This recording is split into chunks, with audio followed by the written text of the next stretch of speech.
Hi, this is Graham Triggs of CLASS, and I'm here with Research Director Paul Hess, who's here to talk about the CLASS Report Smart Pump EMR Integration 2013. Not easy, but worth the effort.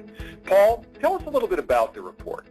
So this has been a fun report to work on. I was heavily involved with this from the beginning to the end, and this is a topic that is really taking up a lot of mind share for pharmacists across the country.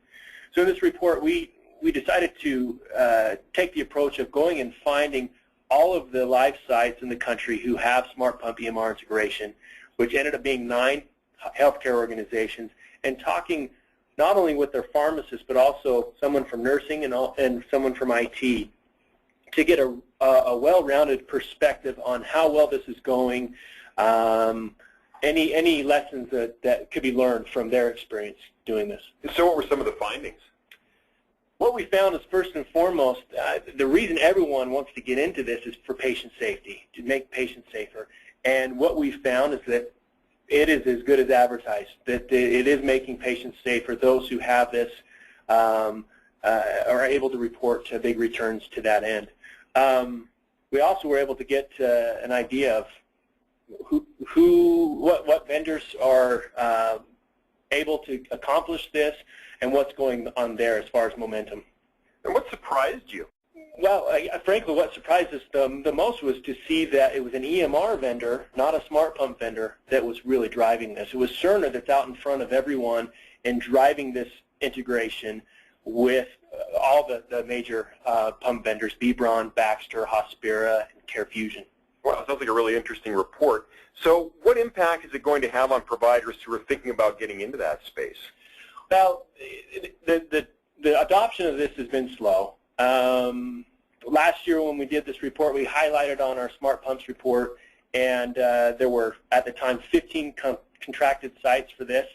A year later, only 9 had gone live. This year, there's about 54 that are contracted, and time will tell to see how many more go live by this time next year. That sounds really interesting, Paul. So what impact does this have on providers thinking about getting into the space?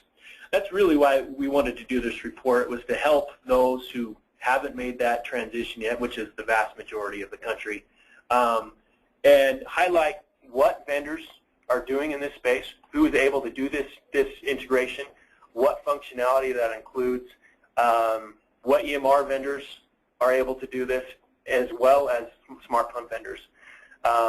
I think we were able to pull some things that will help providers as they evaluate this. That's a great synopsis. What if people want to find out more? They can go to www.classresearch.com to download the report, or come listen to a webinar on August 28th at 1 p.m. Eastern Standard Time. Great. Paul, thanks so much for taking the time to explain a little bit about the report, and thanks to everyone listening for joining us. My name is Graham Triggs, and just a reminder, if you do want to get a copy of that report, you can go to our website. Again, that address is www.classresearch.com. You can also register for the August 28th webinar on the website. Thanks so much for joining us.